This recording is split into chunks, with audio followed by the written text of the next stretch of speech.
Madame Laclais. Oui, merci Madame la Présidente. Madame la Ministre, je souhaiterais vous remercier d'avoir donné votre accord dès votre arrivée à la tête de ce grand ministère à la poursuite du travail du groupe de sénateurs et des députés invités à l'initiative de votre prédécesseur à réfléchir sur le travail saisonnier.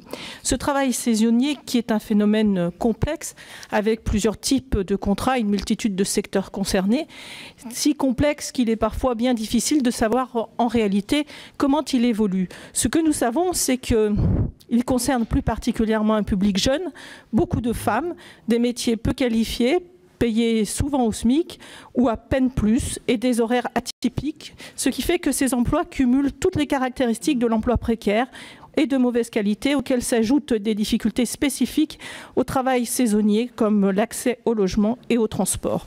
Le Premier ministre avait donné son accord à ce que dans ce texte, nous puissions constater un certain nombre d'évolutions positives pour les travailleurs et les salariés saisonniers.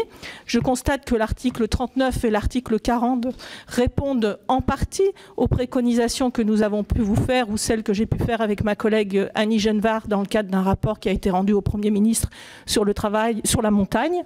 Mais évidemment, il reste encore du chemin à parcourir et je souhaiterais donc vous interroger pour savoir comment vous pourriez accueillir des propositions notamment sur le contrat de travail intermittent, puisqu'aujourd'hui il est peu utilisé pour deux raisons principales que je crois que nous pouvons lever dans le cadre de ce texte.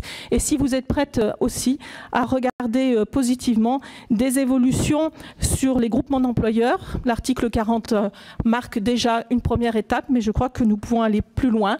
L'objectif étant évidemment de trouver des solutions gagnant-gagnant. Les entreprises ont besoin de salariés qualifiés, de plus en plus qualifiés, y compris dans le secteur du tourisme. Notre économie touristique de montagne en a besoin pour rester leader, a besoin de salariés formés et stabilisés. Et les salariés ont besoin de sécurité, car comment être efficace, très efficace dans son travail, quand on a autant de contraintes, d'incertitudes qui pèsent sur sa vie personnelle et professionnelle.